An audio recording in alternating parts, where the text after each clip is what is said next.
100 शकुनी मेल्याच्या नंतर एक शरद पवार जन्माला आलाय. याचं डोकं बघा की धनगर समाज हा कायदा मानत नाही, धनगर समाज हा लोकशाही मानत नाही. अरे 100 गावाच्या विधानसभा मतदारसंघामध्ये माझ्याच मार्करवाडीला का पुढे केला आणि म्हणून मी आणि सदाभाऊ इथं तुमच्या गावामध्ये आलोय. आणि या हिंदुस्थानातला धनगर समाज हा लोकशाहीला मानतो. या भारताच्या नवनिर्मितीमध्ये धनगरांचा सिंहाचा वाटा आहे. जी संसद भवन आज दिल्लीमध्ये डोमानं उभी आहे, जे राष्ट्रपती भवन दिल्लीमध्ये उभा आहे आणि त्या सगळ्या जमिनी आहेत त्या होळकरांच्या रायसोनी गावामध्ये उभ्या आहेत. अरे ही लोकशाही मजबूत करण्यासाठी या होळकरांचा सिंहाचा वाटा आहे. आणि म्हणून पवारांचा डाव लाथानं उधळून टाकण्यासाठी आज आम्ही तुमच्या समोर आलो आहे. बरोबर आहे की चुकीचं आहे? हा काय रे बाबा, पहिल्यांदा आम्ही राजीनामा देणार. दे की तुझ्या लेकीचा, दे लेकीचा राजीनामा. 4-5 महिन्यापूर्वी लोकसभेच्या निवडणुका झाल्या, 1 लाख 1.5 लाखांना निवडून आली आहे. दे तुझ्या त्या कर्जत जामखेडच्या नातबाचा 1100 मतांनी निवडून आलाय. दे त्या जयंत पाटलाचा, परवा आला होता ना जयंत पाटील इथं, कोणावरती साथी आसरा घेऊन आला होता ना. दिसायला देखला राजबिंडा, तितकाच कपटी, तितकाच नीट, तितकाच जातीवादी. दिला त्याचा राजीनामा.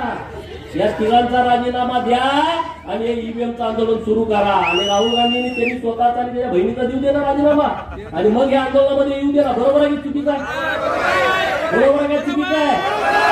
अरे एका आमच्या आनंदराव देवकाते साहेबांनी राजीनामा दिला, अजूनपर्यंत त्या घराला आमदारकी मिळाली नाही. मिळाली का सांगा?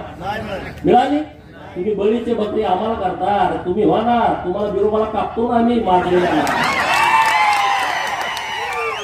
बरोबर ना? आपण बिरोबाला कुणाला कापतो? बोकाड, कुठलं बोकाड कापतो? 10 बोकड आपल्याकडे असते, कुणाला कापतो? बकरी आपल्याकडे 100 असते, पण त्यातल्या एकाला काय कापतो? कारण ते माजलेला. आणि म्हणून या महाराष्ट्रातल्या प्रस्थापितांना आपल्याला बिरोबाला आणि खंडोबाला कापावं लागेल. कापायचं की नाही कापायचं? आज महाराष्ट्रामध्ये आणि देशामध्ये निवडणुका झाल्या, ईव्हीएमच्या नावानं तुम्ही आता गळा काढताय. सदाभाऊंनी त्यांच्या भाषेत तुम्हाला सांगितलं, अरे बाबा ही ईव्हीएम आले कधी? तुम्ही त्याच्यानंतर 2 वेळा केंद्रामध्ये सत्ता भोगली. 2009ला हे शरदचंद्रजी पवार या माढा लोकसभा मतदारसंघातून ईव्हीएम वरती निवडून गेले. गेले की नाही गेले सांगा? 5 वर्ष तुमचे प्रतिनिधी होते. तुमच्या गावात किती वेळा आलते? मार्कडवाडीमध्ये किती वेळा आलते? जरा जोरात कळू द्या. म्हणजे संधी साधायचा असला का माणूस कुठे येतो बघा. तुमचा प्रतिनिधी होता तेव्हा हा माणूस तुमच्या गावात आला नाही, एकदा पण आला नाही. अरे तुमच्या गावात काय, या माढा लोकसभा मतदारसंघामध्ये शेकडो गावात हे कधी गेले नाहीत आले. यांना तुमचं काही देणं घेणं नाहीये. यांचं कसं आहे, आमच्याच कोंबड्यानं बांग दिली पाहिजे आणि मगच उजाडलं पाहिजे. हा जो गेल्या 50 वर्षापासूनचा प्रयोग सुरू आहे, तो प्रयोग आता त्यांचा कोंबडा देवाभाऊनी कापून खाल्लेला आहे. बरोबर? त्यांचा आता कोंबडा ओरडू शकत नाही आणि त्यामुळे त्यांच्या तळपायाची आग मस्तकात गेलेली आहे.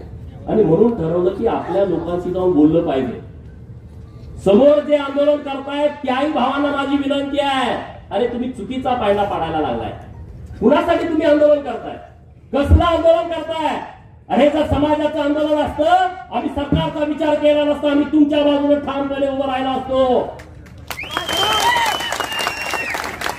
आज जे मार्कडवाडीतून जे आंदोलन उभा करताय ना, हे सरंजाईशाही, हे मोहिते असतील, हे पवार असतील, यांना वाटतंय की आम्हीच या लोकांना गुलाब बनवून आम्हीच इथले राजे आहोत लोकशाहीतले सुद्धा.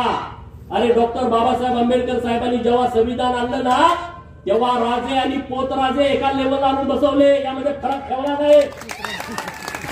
आणि तुम्ही आता लोकशाहीमध्ये गेले अनेक वर्ष या महाराष्ट्राच्या सत्तेमध्ये ठाण मांडून होता आणि आता तुम्ही बाजूला झाल्यानंतर तुम्हाला वाईट वाटतंय.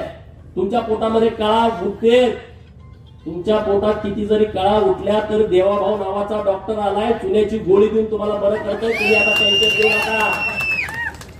ईव्हीएमवरती घोटाळा होतोय. अरे माझं 2019ला मी बारामतीमध्ये उभा होतो, माझं डिपॉझिट जप्त झालं, मी भारतीय जनता पार्टीचा उमेदवार होतो. ईव्हीएम मध्ये जर घोटाळा असता तर माझं डिपॉझिट गेलं असतं का? तुम्ही साधा विचार करा, गेलं असतं का सांगा?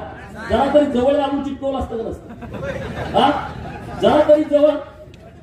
अरे 2024च्या लोकसभेमध्ये तुमचे 31 खासदार निवडून आले, तेव्हा यांची स्टेटमेंट काय होती पवारांची? महाराष्ट्र आणि महायुतीचा सुपडा साफ केला. बघा पेपर काढून, बघा युट्यूब वरती बातम्या काढून. महाराष्ट्राची जनता माफ करणार नाही, त्यांनी तुम्हाला हद्दपार केलं. 4 महिन्यापूर्वी यांची स्टेटमेंट. आणि आता तुम्हाला हद्दपार केलं तर ईव्हीएमच्या मागे पवार लढायला लागले. आणि ईव्हीएम भारतीय मशीन आहे, त्याच्यामागे पवारासारखा माणूस दळू शकतो का? पण लढायला लागले. सदाभाऊनी तुम्हाला सांगितलं